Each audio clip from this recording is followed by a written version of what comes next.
What is going on, guys? Welcome to your 73rd Java tutorial, and in this tutorial we're going to be finishing up our program and actually running it.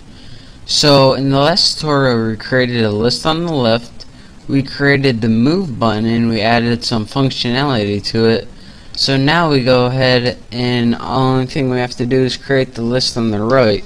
So let's go ahead and make right list, and just go ahead and set it equal to new JList, and we don't need any parameters for it because by default we want nothing in it, so that's why we don't need any parameters for it right now.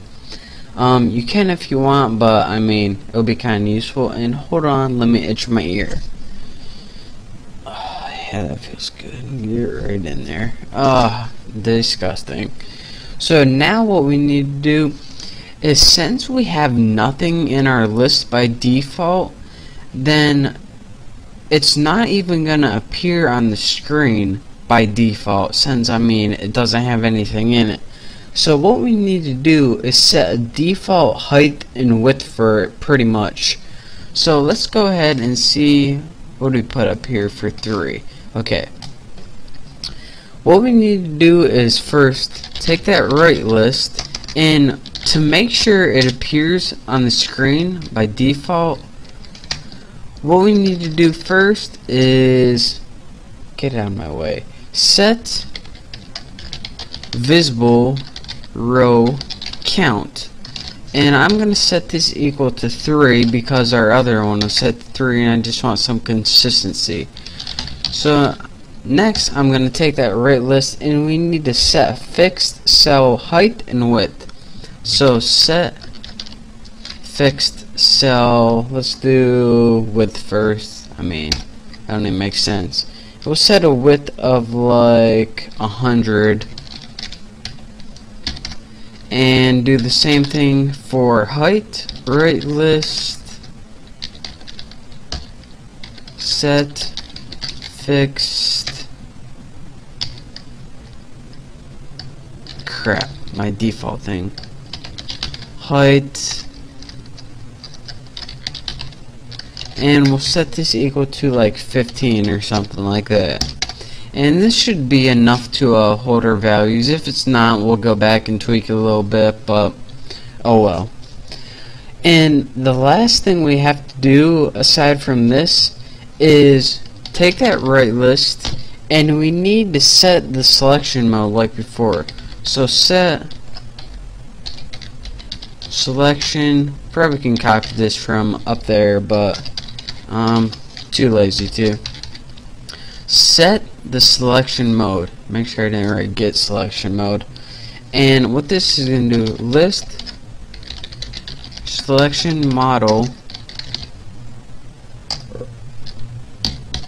dot, and we're going to write, wow, how convenient is that, multiple interval selection. So then once I type right list and type this right,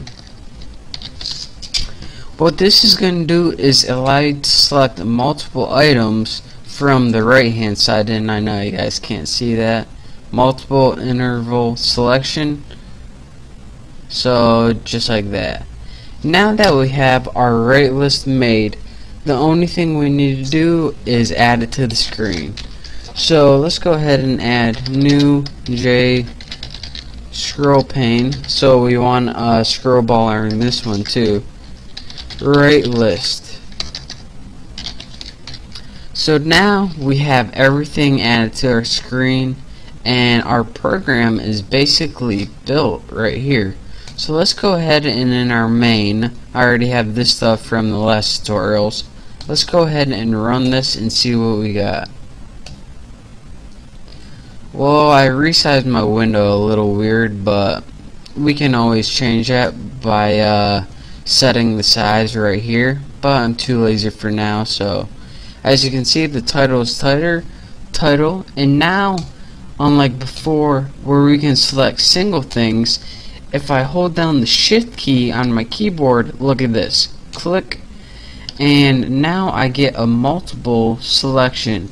Or if I hold down control on my keyboard, I get that selection where you can select like every other one, or if you want to deselect something, just click it again, and now if you move it, you get bacon, more bacon, or if we want bacon, wings, and ham, I'm going to click bacon, hold down shift, click ham, and move, and we get bacon, wings, and ham. And of course, if we want everything, let's go ahead and just select that, move, and now we got everything right there. So that is pretty much the program of using a multiple interval selection, or in other words, multiple selection list. And one quick time how this program works: we pretty much made variables right here in an array. We took that array and passed it into left list, so left list will have something to display. We set the visible row count, we made it so you can select multiple things, and we also made a scroll bar on the left list. Then we got to the move button, we did all this default stuff, and we also did this cool stuff: set list data of the right list automatically depending on what you select in the left list. That's why whenever we click move, it first looked what we selected in the left list, and depending on what we selected, that's what it put in the right list. So this is how you do that using set list data in the get selected values method. We added that button to the screen, and then what we did is we made a new right list that was empty by default, and since it was empty by default, it wouldn't display if we didn't give it a height and width. And now we made that list so you could select multiple things in it even though you didn't really need to.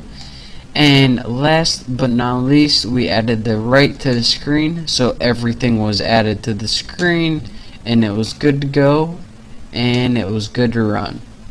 So that is our final program using multiple selection lists. I hope you guys enjoyed it. Oh, I got the hiccups now. So thank you guys for watching. Don't forget to subscribe, and I will see you next tutorial.